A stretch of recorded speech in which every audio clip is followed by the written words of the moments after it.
Bismillahirrahmanirrahim. Assalamualaikum warahmatullahi wabarakatuh. Bismillah, alhamdulillah. Alladzi 'allama bil qalam, 'allamal insana ma lam ya'lam. Asyhadu an la ilaha illallah wahdahu la syarikalah wa asyhadu anna Muhammadan 'abduhu wa rasuluhu la nabiyya ba'dah. Allahumma sholli wa sallim wa barik ala Muhammadin wa ala alihi wa ashabihi ajma'in. Qalu subhanaka la ilma lana illa ma 'allamtana innaka antal alimul hakim. Shadaqallahul azim. Jamaah alhamdulillah, semoga salat jamaah kita, salat subuh sebagai sebuah momentum ukuran keimanan kula panjenengan sami, kita melaksanakannya dengan baik, kita melaksanakan penuh dengan kekhusyukan dan semaksimal mungkin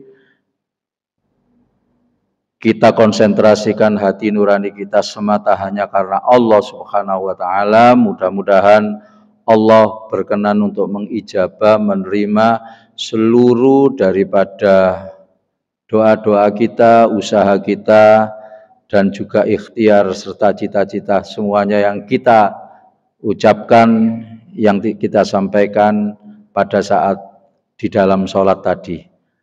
Allahumma istajib lana ya Allah. Al-Fatihah. A'udzubillahi minasyaitonirrajim. Bismillahirrahmanirrahim. Alhamdulillahi rabbil alamin. Ar-Rahmanirrahim. Maliki yaumiddin. Iyyaka na'budu wa iyyaka nasta'in. Ihdinas siratal mustaqim.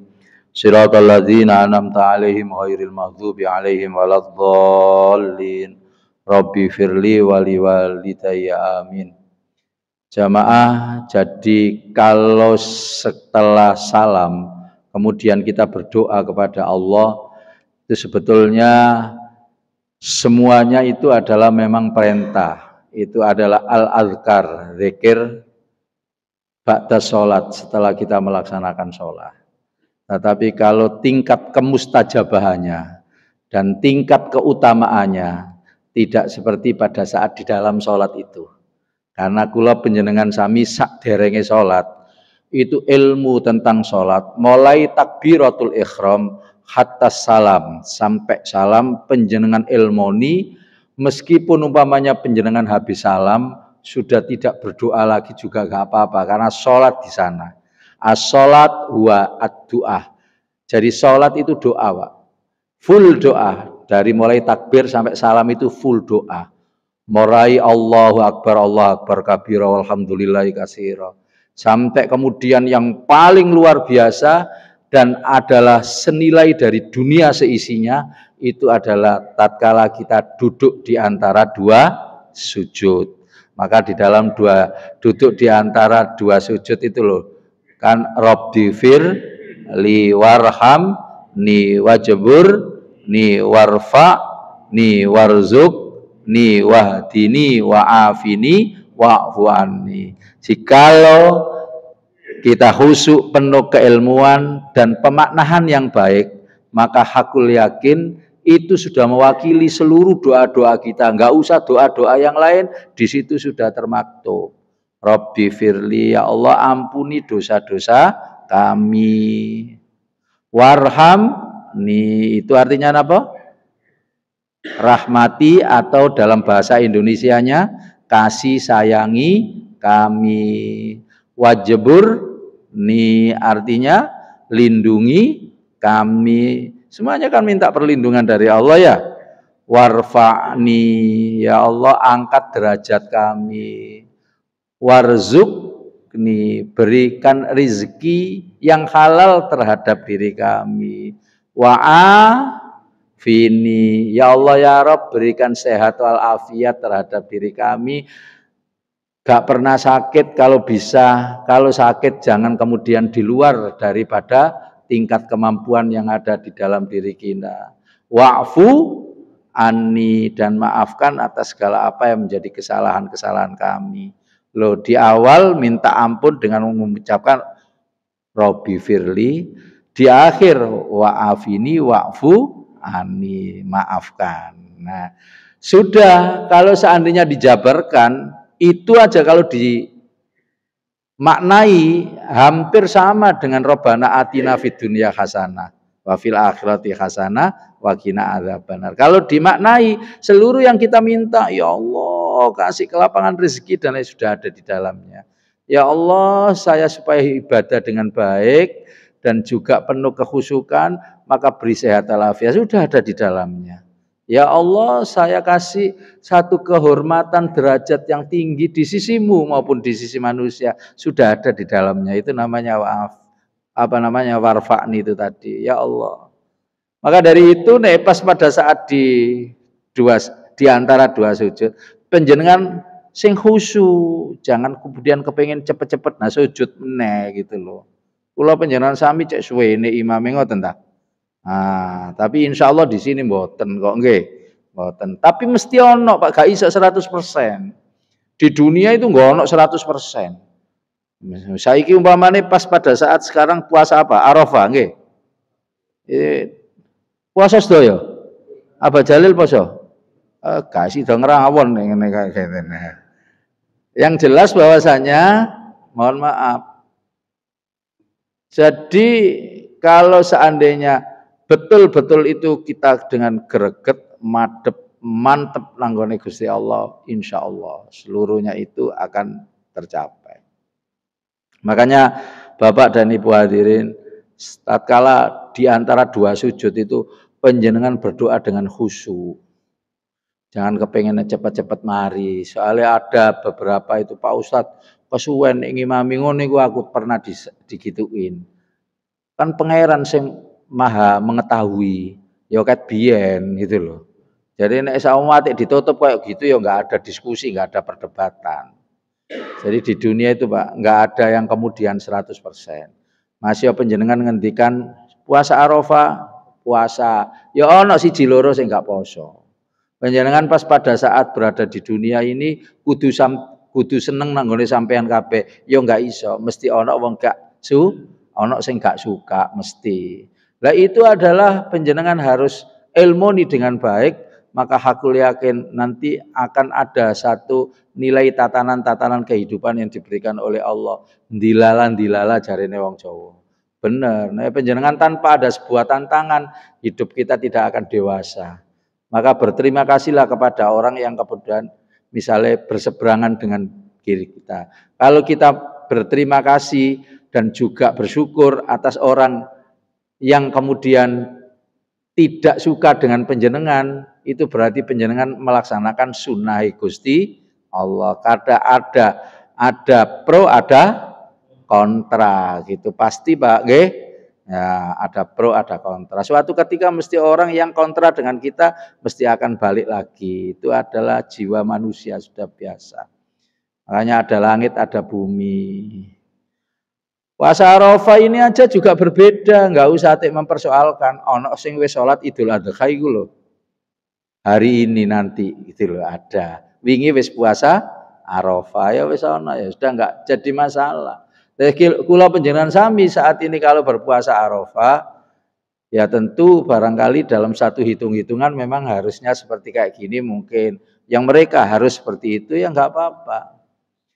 Jadi sekarang ini waktunya Arafah Pak. Itu kalau seandainya sekarang jam 5 persis ya, jam 5 persis. Berarti di sana kalau diundurno papat, jam 1 malam masih di sana. Sekarang saya tanya, waktunya Arafah itu kapan sih? Ya tentu semuanya bersepakat tanggal 9. Waktunya mulai dari zawal.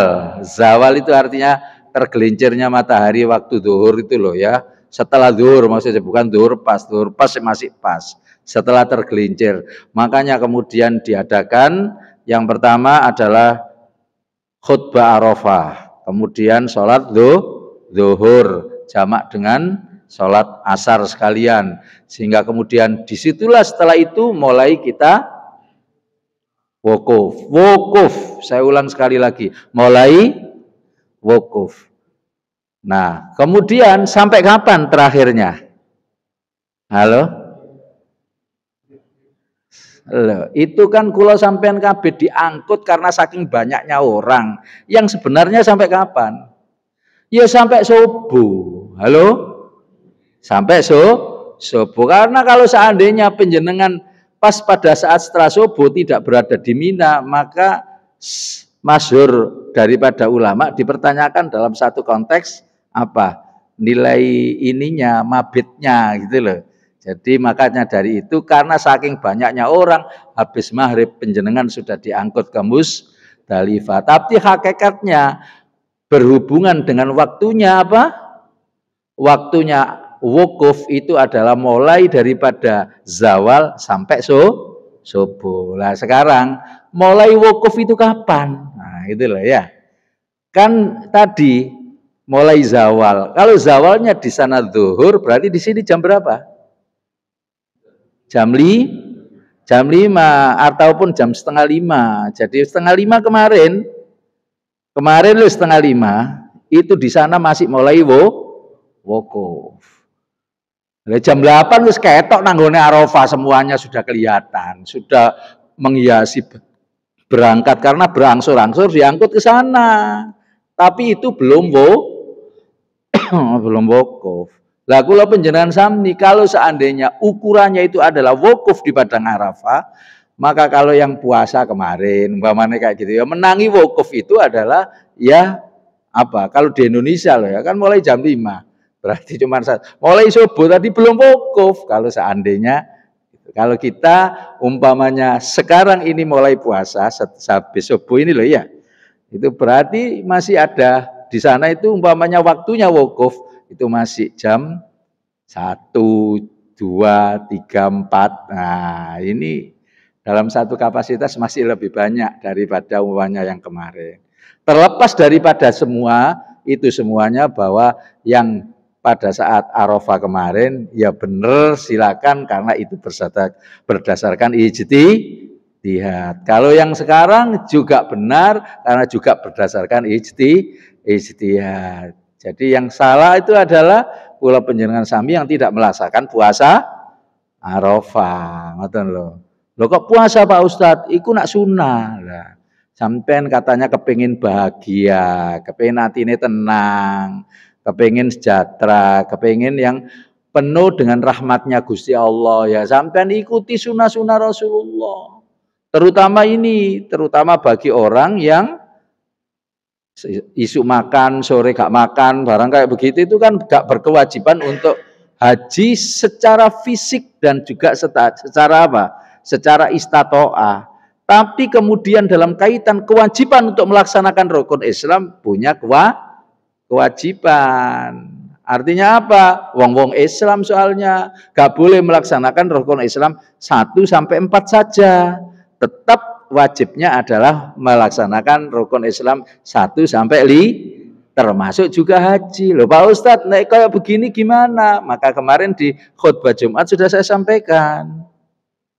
Al-hajju dhaif, hajinya orang yang lemah, yang miskin, yang fakir, yang pagi makan sore gak makan, kemudian malam hari makan, isu gak makan lagi, seperti kayak gini. Karena Islam harus melaksanakan juga rukun Islam. Yang sedemikian ini adalah as-shaum fi yaumi Arafata, yaitu silakan panjenengan wong sing kayak gini ini poso nak nggone Arafah. Lah ini hajinya orang yang dhaif. Pahalanya sama dengan hajinya orang yang dhaif. Lah kula panjenengan sami gak boleh iri, tetap juga disunahkan bagi siapa yang memiliki kemampuan atau orang sugih dan lain sebagainya, tapi pahalanya tidak seperti orang yang dhaif. Karena apa? Hadisnya berbunyi al-hajju dhaif. Hajinya orang yang dhaif. Sampeyan iri, ya apa nek tukar nasib ae gelem. Wong sing miskin iki aja lah disuruh untuk berpuasa dengan pahala yang seperti kayak gitu, gak gelem poso kok, jenenge menungso gitu loh. Maka dari itu ya kalau kita ngaji punya ilmu akhirnya kemudian bisa menempatkan pada yang sebenarnya. Kalau pas pada saat berkemampuan lebih, karena seumur hidup sekali panjenengan berhaji. Kalau tidak bisa, maka sekarang karena ini adalah ibadah fisik dan materi, maka kemudian materi panjenengan bicarakan, laksanakan seperti yang kemudian berlaku. Timingnya saat ini adalah berkorban. Estu loh iki. Supaya apa? Tetap dirahmati oleh Allah Subhanahu wa taala. Nah gitu. Apa dalilnya Pak Ustadz? Inna a'tawina kausar. Sesungguhnya aku Allah telah memberikan kepada panjenengan semuanya, telah memberikan kepada sampean kabeh, telah mengkaruniakan sebuah nikmat al-kausar yang banyak sekali. Banyak sekali, nggak iso dihitung. Mulai dari pagi sampai tidur, bangun tidur lagi, mulai dari yang terkecil sampai yang terbesar. Iso ngitung apa enggak nikmati Gusti Allah? Ditantang kok karo Gusti Allah, wa in ta'uddu nikmatallahi la tuhsuha. Kalau kalian menghitung nikmat-nikmat yang Allah berikan kepada kalian, la tuhsuha, tidak akan bisa dalam kapasitas untuk menghitung. Semiskin-miskin orang, serendah-rendah strata orang dalam pandangan manusia, tidak akan bisa menghitung nikmatnya Allah. Fasholli li rabbika. Allah nggak minta balasan, tetapi sampai nek kepengen uripe enak, maka bersolatlah li rabbika karena Tuhanmu. Fasholli li rabbika di sini penafsirannya sebagian ada yang mengatakan sholat Idul Adha. Ada yang mengatakan sholat pada umumnya sudah. Sholat wajiban yang ada ini. Wankar dan berkorbanlah. Nah ini berkorban. Jadi berkorban itu yang tahu adalah dirinya dan Gusti Allah. Wes gak berhaji sekarang karena sudah haji. Nah, sekarang kemudian timingnya Idul Adha sudah. Punya kesempatan enggak sampean berkorban? Kalau seandainya punya kesempatan. Karena risikonya inna syani'aka huwal abtar. Sesungguhnya orang yang membenci syariatmu Rasulullah, jadi membenci Muhammad itu artinya adalah membenci ajarannya Rasulullah. Dia, orang yang membenci itu tadi, nggak mau melaksanakan padahal punya kemampuan, al-abtar, terputus. Ayhadal maksud adalah terputus dari rahmatnya Gusti Allah. Terputus, baidu minar rahmat, jauh dari rahmatnya Allah. Naudzubillah min dzalik. Maka kemudian kalau memang secara akliyah, semaksimal dari apa yang menjadi kemampuan panjenengan, sekarang korbankan. Saya harus memreteli bahwa korban terserah sampean. 1 ekor kambing untuk 1 orang, monggo, karena pernah dicontohkan sama Rasulullah. 1 ekor kambing untuk 1 keluarga, monggo, pernah dicontohkan sama Rasulullah. Bukan hanya 1 keluarga Rasulullah, tetapi seluruh umatnya, baik yang belum lahir atau sudah lahir, baik yang sudah mati ataupun belum mati, itu sudah dikorbani sama Rasulullah 1 ekor kambing. Nah, coba. Jadi Rasulullah itu mukjizatnya, saya ti ala kulli ummati zamanun. Akan terjadi besok di umat saya itu. Di mana macam-macam pola karakter daripada seseorang itu. Nanti itu sudah tahu. Maka kemudian Rasulullah juga pernah berkorban. Seekor sapi ataupun onta dibuat untuk 7 orang. Jadi bagi yang kemudian sesuai dengan hadis At-Tirmidzi itu sesuai dengan kemampuan seseorang. Ternyata kemudian banyak yang melaksanakan nek 1 ekor sapi berarti 7, nek kambing 1 orang. Silakan aja, nggak apa-apa. Karena tapi jangan kok kemudian begini loh ya. Saya memiliki untuk membeli seekor sapi atau membeli seekor kambing, tapi kemudian ternyata, mohon maaf, dia mengeluarkan seekor kambing untuk seluruh keluarganya, anak cucu itu dianu kabeh di situ. Nah, yang seperti ini berarti Joko Sembung naik becak, gak nyambung cak, itu loh maksudnya kayak gitu. Artinya apa? Ya kudu sebetulnya tidak seperti itu gitu loh. Paham gak? Jadi semuanya itu sudah dipercontohkan sama Rasulullah. Seperti halnya tawaf tatkala mengucapkan salam terhadap Hajar Aswad. Rasulullah karena masih 4 orang sahabatnya masih yang ikut Islam as-sabiqunal awalun, kemudian 10 orang, kemudian haji wada yang paling terakhir sebelum beliau wafat itu diikuti oleh 100 orang. Ya masih iso, bismillahirrahmanirrahim, Allahu akbar, langsung mencium bibirnya langsung, pernah. Rasulullah pun juga tahu akan terjadi. Akhirnya kemudian Rasulullah dengan tongkatnya dicelup nak nggone Hajar Aswad, kemudian dicium. Bismillahirrahmanirrahim, Allahu akbar, tongkatnya digini. Nah, seperti itu. Rasulullah juga pernah Bismillahirrahmanirrahim, Allahu akbar dengan di dada kayak begini ini, kemudian seolah diambil telapaknya kemudian dicium. Seperti kayak gitu. Tiga-tiganya pernah. Kita tidak boleh saling menyalahkan. Ternyata sekarang begitu banyaknya jutaan orang yang masuk Masjidil Haram, bagaimana karo tawaf? Menggunakan yang 1, 2 atau yang ketiga tadi? Nah, ini berarti tahu Rasulullah. Makanya kemampuan umatnya yang akan datang, Rasulullah memiliki mukjizat itu sudah dikasih contoh terlebih dahulu sama Rasulullah. Termasuk korban itu tadi, termasuk haji itu tadi. Berarti seluruh daripada umatnya kena syariat yang berhubungan dengan rukun Islam itu tadi, berkorban itu tadi. Yang tahu kemampuan adalah diri kita sendiri.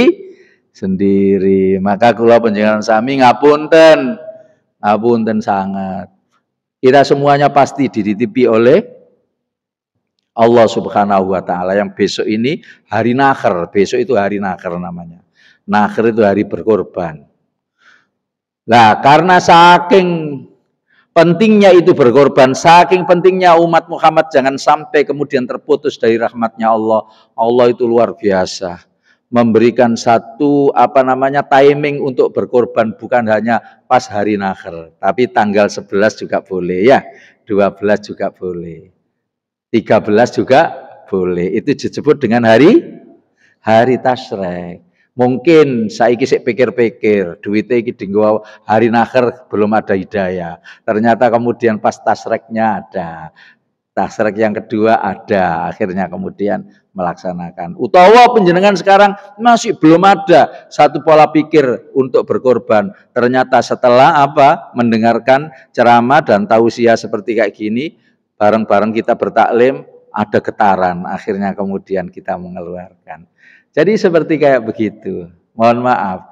Masya Allah. Berarti seluruh manusia memiliki semacam kewajiban untuk melaksanakan perintah-perintah yang telah diberikan oleh Allah dan Rasul-Nya. Ngaten. Bapak Ibu hadirin sekalian, maka yang namanya dunia semuanya adalah titipan. Sepakat? Yang namanya materi adalah titipan. Sepakat? Yang namanya investasi juga titipan. Siapa yang menitipi? Gusti Allah. Tapi tidak sebanding dengan apa yang ditampilkan sama Nabi Ibrahim dan Ismail alaihi wassalam. Tidak sebanding. Ini Masya Allah luar biasa. Ini hanya ujian ketaatan. Hanya ujian ketaatan saja. Ketaatan. Ujian keimanan. Ujian kesungguhan kita itu betul-betul hamba Allah atau tidak, gitu saja. Kalau Nabi Ibrahim ini dua anak siji, ini aja kemudian lama nggak punya anak, lantas kemudian doanya dikabulkan oleh Allah. Doa yang terkenal adalah Rabbi habli minas sholihin. Akhirnya dikasih sama Allah anak, lucu, ganteng, usianya masih berapa kira-kira itu? 9 apa 4? Ya wis terserah sampean, pokoknya anaknya lucu gitu aja. Lalu boro-boro terus kemudian disuruh menyembelih sama Gusti Allah. Allah itu pasti menguji itu di luar dari kemampuan hambanya. Jadi yang jelas mesti sudah terukur. Wong ini nabi, kula panjenengan sami mboten nabi. Lah diukur. Iya nek anake loro, iki sik siji. Loro ngono ya kemudian dikekno salah siji sing paling dablek gitu loh. Nggih napa mboten? Jadi kayak iki sing terbaik ngoten lho. Tapi kemudian disebut di dalam surat As-Saffat ayat yang ke-102 tetap perintah ini disampaikan dalam sebuah mimpi kan, perintah itu yang berbunyi ya bunayya inni ara fil manam anni adzbahuka fanzur madza tara. Hai anakku, saya bermimpi untuk diperintahkan oleh Allah menyembelih panjenengan. Gimana anakku? Fanzur madza tara itu artinya bagaimana pendapatnya sampean. Oh, yang namanya Ismail. Ya abati, wahai bapakku, if'al, laksanakan matu maru dari apa yang diperintahkan oleh Allah Subhanahu wa taala. Fa insyaallah satajiduni fa insyaallahu minas sabirin. Insyaallah sampai menemui saya dalam kesabaran. Tetap dilaksanakan. Singkat cerita, ternyata Allah tidak akan menganiaya dan juga memberikan satu ujian lebih besar daripada orang yang taat kepada Allah. Akhirnya Allah menggantinya dengan sisi yang lain dan tidak akan menyiksa seorang hamba yang namanya manusia. Makanya kula penjelasan syariat berikutnya adalah hanya mengeluarkan seekor kambing ataupun sapi ataupun unta yang kualitasnya adalah yang kambing untuk satu orang, yang kemudian sapi dan unta untuk 7. Apakah kita mampu? Yang tahu adalah diri kita dan Gusti Allah yang tahu. Siapa daripada mobil-mobil kita yang sport dan mahal-mahal itu? Itulah Ismailnya Ibrahim. Siapa Ismail yang kita sekarang itu ada? Ya perusahaan-perusahaan kita itu. Siapa Ismail yang kemudian dalam era milenial ini? Maka Ismail itu adalah ya tabungan investasi kita yang ada di yang kita simpan itu. Itu namanya Ismail di zaman zaman sekarang ngoten lho. Nah, kula sampean kabeh sing tahu Ismail kula panjenengan sami adalah diri kita masing. Jangan terlalu cinta kepada dunia, maka kemudian ini adalah pengantar rek 20 menit. Alhamdulillah, yang jelas bahwasanya ojo sekali-sekali kita itu mencintai dunia itu melebihi daripada cinta kita kepada akhirat. Siapa yang berbuat sedemikian ini, insya Allah ada akibatnya. Nah makanya ini ada ibu-ibu apa mudik kabeh ibu-ibu kok ditutup. Bu, wonten apa mboten? Ada, nggih. Sekarang kalau begitu ini aja makalah daripada Hasan Al-Basri ini. Ini Bu halaman 94. Wingi yang saya baca itu halaman 92. Ya, karena 93-nya itu adalah sebagai penafsiran daripada yang makalah 12. Maka sekarang makalah yang ke-13. Ya, makalah yang ke-13. Ini sudah bab 6 panjenengan, bentar lagi bab 7, bab 8 khatam. Mudah-mudahan masih gak melok ngaji, tapi istiqomah yang ngaji, hidayahnya dan bimbingan Allah akan ada di dalam diri kita. Gitu. Bismillahirrahmanirrahim. Qala aidon man arada dunia itu loh Bu, yang ke-13 halaman 94 ya. Ayo cek ilmunya merasuk. Namanya ilmu itu nur. Ilmu itu adalah cahaya. Cahaya itu sangat lembut. Nah, kemudian bisa menerangi hati kita. Qala aidan man arada dunya wahtaroha alal akhirah akibatullahu bisitin ukubatin salasun fit dunya wa salasun fil akhirah. Amma salasu allati hiya fit dunya amalu laisa lahu muntaha wa khirsun ghalibun laisa lahu qanaah wa akhidha minhu halawatul ibadah wa amma salasu allati hiya fil akhirah fahaulun yaumal qiyamati wal hisabu asyadid wal hasratu at-tawilah. Baik, Karena kemarin yang dibaca itu adalah makalah dari Hasan Al-Basri. Jadi Hasan Al-Basri kemarin sudah saya sampaikan hidupnya pripun. Tidak jauh dari Rasulullah kacek 100 tahun saja. Kurang lebih. Karena Hasan Al-Basri ini lahir di Madinah tahun berapa? 641.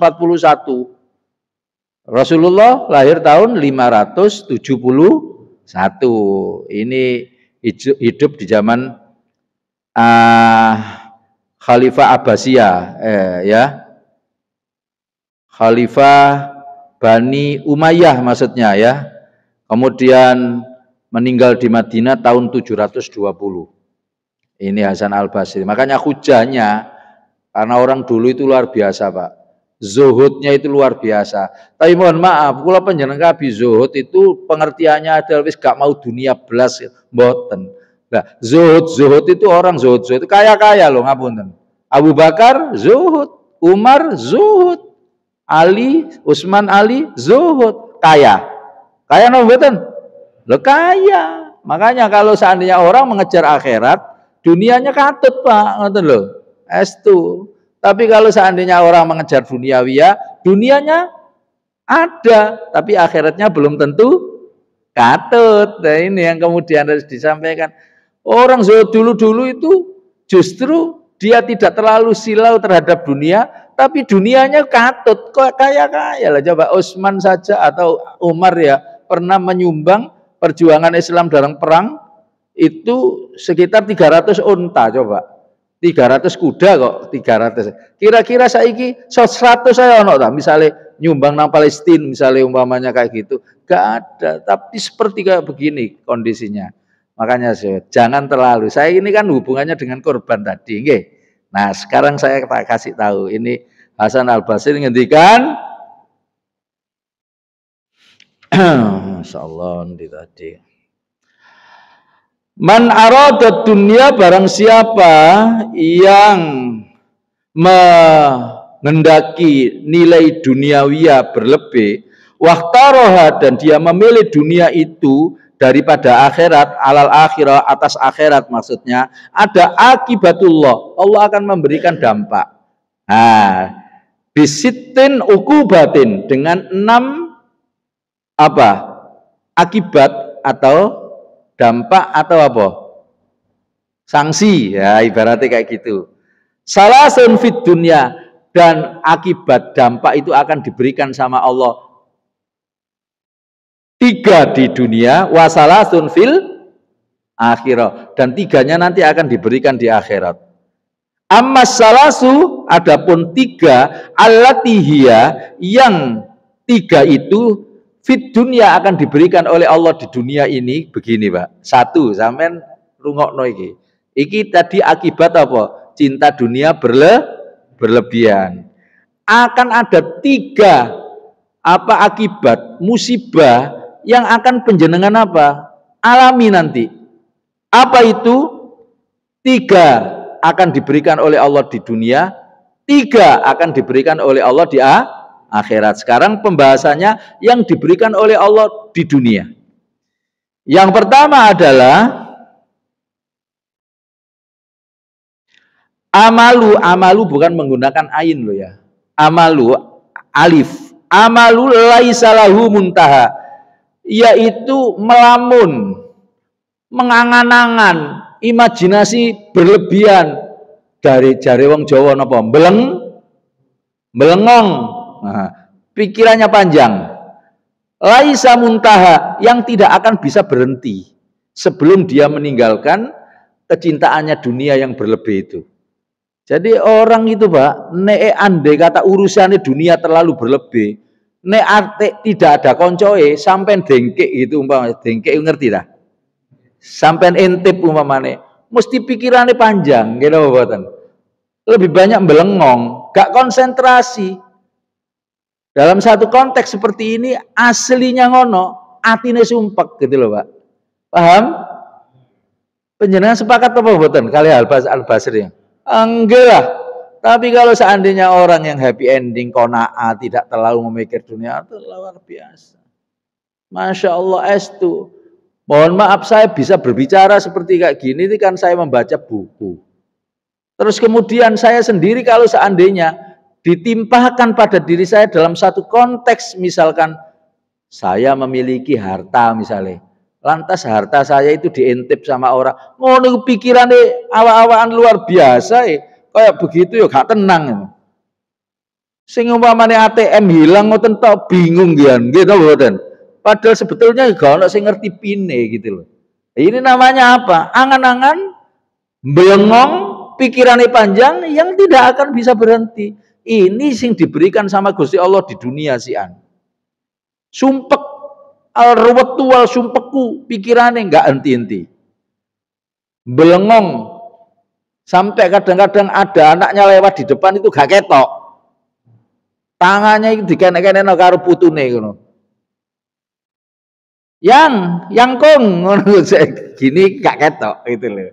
Ya Allah, hati-hati. Nah, ini adalah akibat apa sebetulnya? Akibat kita itu cinta duniawi. Apa maneh lansia-lansia sing kemudian gak siap untuk meninggal dunia. Kayak begitu bingung kabeh deh. Apa maneh sing gak tahu nanggone masjid. Nanggone masjid kan kejar akhirat ngoten lho. Makanya kula panjenengan sami kemarin dalam pelajaran ini apa?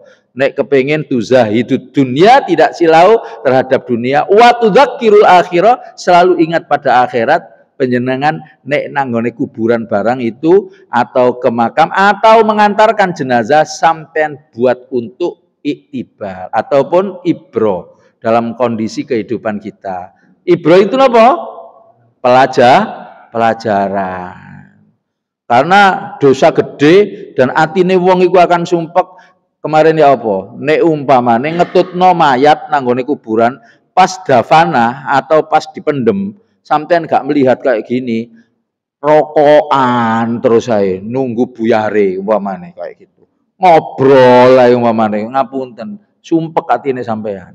Tapi kalau seandainya panjenengan melihat, akhirnya ingat akhirat, panjenengan tidak selalu dan tidak terlalu di dalam kondisi dunia itu untuk berlebihan cintanya, maka fa insya atine tenang. Nah, ini adalah yang pertama. Tak singkat aja, soalnya 36 itunya imsak apa? Syuruknya. Sekarang sudah 26. 5:26. Baik, yang kedua sekarang, yang kedua. Yang kedua adalah wa khirsun ghalibun laisa lahu qanaah. Orang yang memiliki ambisi tidak ada habisnya gitu. Muntaha itu sama dengan ini loh Pak. Jadi dari kata naha itu mencegah. Artinya mencegah di sini tapi yang disebut adalah tidak ada habisnya gitu loh. Mohon maaf ya Allah, astagfirullahaladzim. Wa khirsun ghalibun itu artinya ambisi. Ini kok tak waca maneh muntahai. Wa khirsun ghalibun tidak manis. Wa khirsun dan berambisi ghalibun yang berlebihan dalam satu kaitan hal yang berhubungan dengan duniawi atau pikirannya ghalibun itu dominan dalam urusan duniawi. Tamak ibaratnya kayak itu. Laisa lahu, tidak ada baginya qanaatun, menerima dari apa yang diberikan oleh Allah. Nah ini. Jadi uang itu kalau seandainya tidak qanaah Pak, pasti dirinya itu napa? Ini Allahu Akbar, cirinya seseorang yang cinta dunia. Jadi kalau orang cinta dunia dalam satu konteks berlebihan itu sama dengan apa? Akibat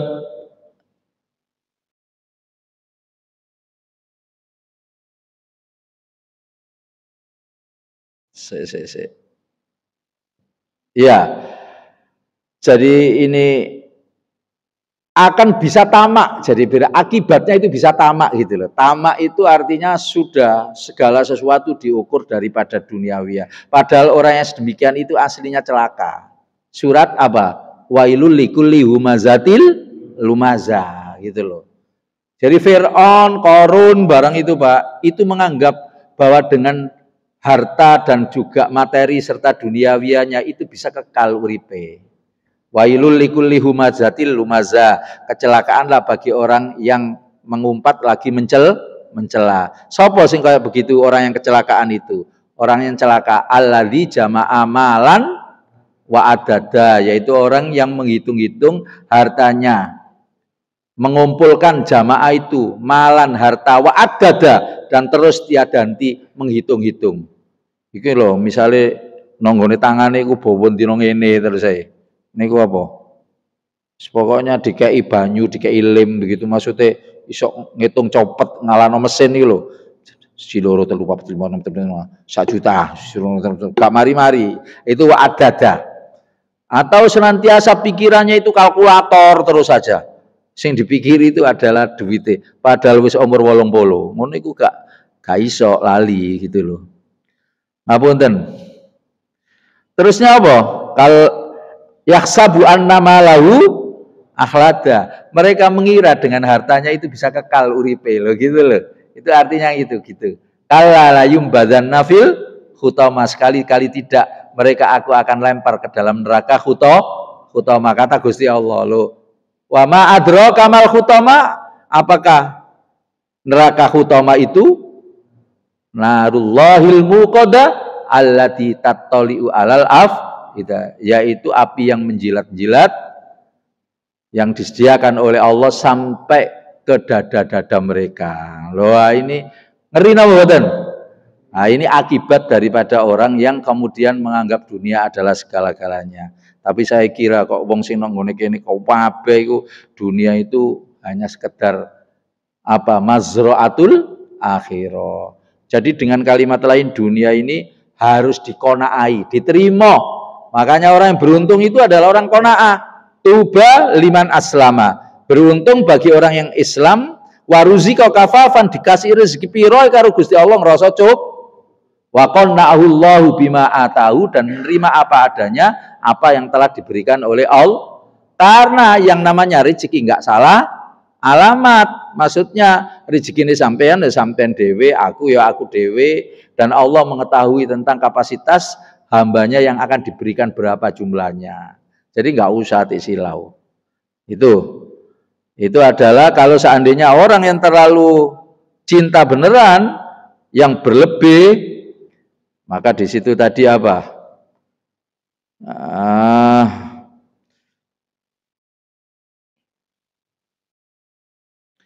Menjadi orang yang tamak dalam satu konteks dan tidak bisa akan menerima nanti atas pemberian oleh Allah. Hatinya akhirnya kemudian luar biasa bergejolaknya. Dan wong sing kayak begini gak iso turu, Pak. Gitu loh. Nggih. Selanjutnya wa ukhidha minhu khalawatul ibadah. Seseorang yang kemudian memilih dunia berlebih itu akan kehilangan perhatian atau nikmatnya ibadah. Jadi nikmatnya ibadah nggak ada, Pak. Soalnya apa? Soalnya dia tidak bisa konsentrasi nanggone Gusti Allah. Yang dikonsentrasi adalah hanya sekedar hal-hal yang berhubungan dengan apa? Duniawiya semata. Pun selanjutnya adalah diteruskan aja. Wa ammas salasu, adapun yang ketiga, ya adapun musibah ataupun akibat yang tiga, allati hiya fil akhirah, yang didebarkan oleh Allah nanti pada hari akhirat adalah jadi kayak begini. Itu tadi yang tiga di atas untuk dunia, sekarang tiga untuk akhirat. Apa? Fahaulun yaumal qiyamah, kedahsyatan nanti pada saat menghadapi hari kiamat. Oh, dia panik, Pak, gitu loh. Panik yang berlebihan. Jangan sampai pas pada hari kiamat, tatkala kita digiring ataupun dibawa ke padang mahsyar, semuanya happy ending. Kalau bisa wajahnya sampean tambah ganteng. Nggih, mudah-mudahan amin ngoten lho.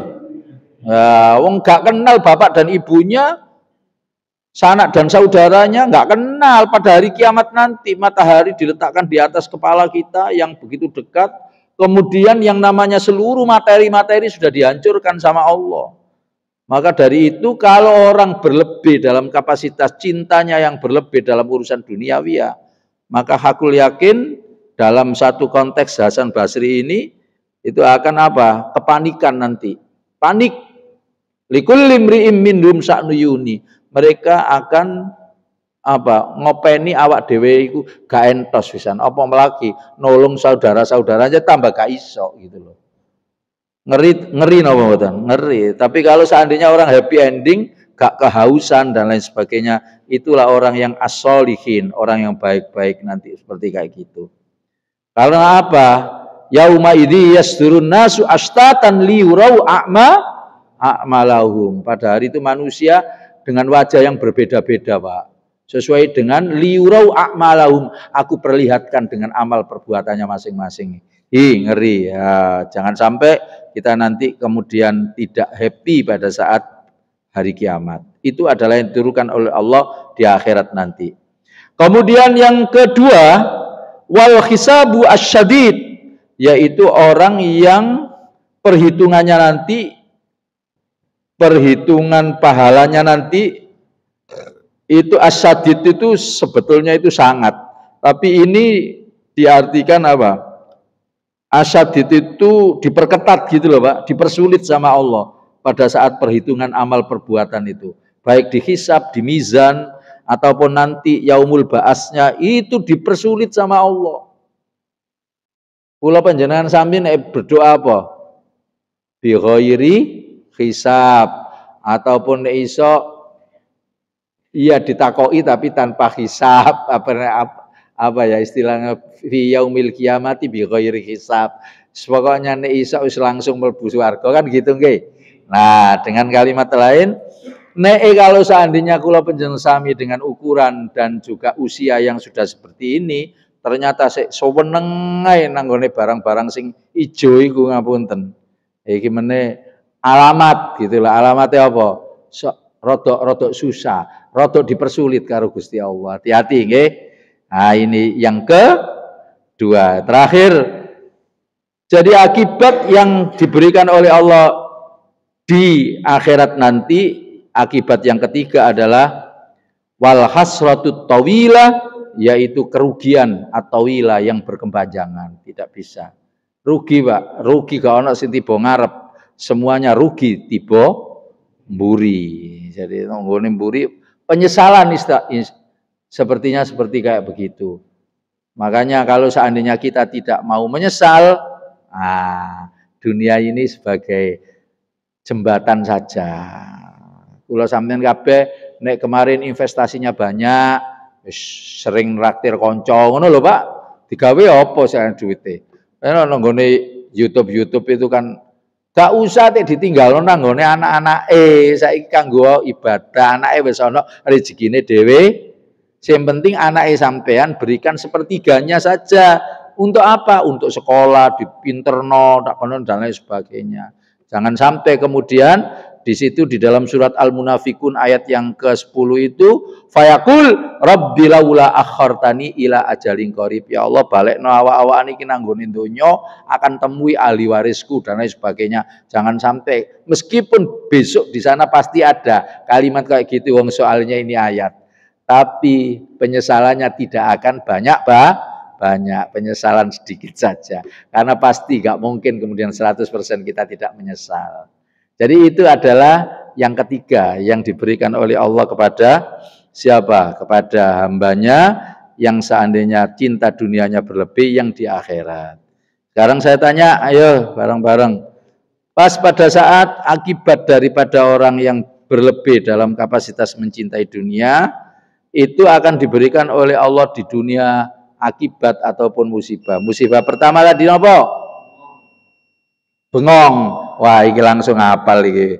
Jadi uripe bengong terus. Yang kedua apa? Akan tamak ataupun ambisi dunia yang tiada henti. Yang ketiga adalah apa? Dia tidak akan bisa qanaah dalam menerima pemberian Allah. Kemudian selanjutnya, maksudnya dominan itu yang tidak qanaah tadi, ya dominan tamak itu tadi. Tapi yang ketiga apa? Kenikmatan ibadahnya hilang ya. Sudah. Selanjutnya adapun yang ketiga diberikan oleh Allah di akhirat, Yang pertama adalah ya, dia akan kepanikan, kedahsyatan pada hari kiamat. Yang kedua adalah hisab yang rumit dan jelemit. Dan yang ketiga adalah penyesalan yang tidak ada habis. Ya, pas tolo itu sunrise-nya itu masih baru mulai. Dan kita harus diberi jeda 10 sampai 15 menit untuk apa? Untuk menunggu supaya mataharinya lebih bergeser gitu loh Pak. Jangan sampai persis matahari terbit dengan sholat isyraq. Allahumma fa'na bima 'allamtana wa 'allimna ma yanfa'una. Allahumma aftah lana futuhal arifin. Rabbi zidna ilma warzuqna fahma. Allahumma rabbi anzilna ya Allah munzalam mubarakan wa anta khairul munzilin. Rabbi la tadarna fardan wa anta khairul warithin. Allahumma inna nas'aluka bihaqqi Muhammad wa ali Muhammad an takfina syarra ma nakhafu wa nahdhar. Allahumma sholli ala sayyidina Muhammadin sholatan takunu likulli wizrin ghufra wa likulli usrin yusra wa likulli dhikin makhraja wa likulli da'in dawa wa likulli saqamin shifa wa likulli hajatin qada wa ala alihi wa sahbihi wa barik wa sallim wa karim. Allahumma ya Allah ya Rabb taqabbal minna wudhu'ana wa salatana wa siyamana wa qiyamana wa ruku'ana wa sujudana wa tahmidana wa tamjidana wa tahlilana wa takbirana wa tahussu'ana wa ta'abbudana wa hajjana wal udhiyatina ya Allah wa tammim taksirona wa la tadrib ya wujuhana ya Allah ya ilahal alamin wa ya khairan nasirin bi rahmatika ya arhamar rahimin. Rabbana atina fid dunya hasanah wa fil akhirati hasanah wa qina adzabannar walhamdulillahi rabbil alamin. Jamaah kita tutup dengan doa kafaratul majlis. Subhanakallahumma wa bihamdika asyhadu an la ilaha illa anta astaghfiruka wa atubu ilaik. Mohon maaf atas segala kekurangan. Billahi taufik wal hidayah. Wallahul muwafiq ila aqwamit thoriq. Wassalamualaikum warahmatullahi wabarakatuh.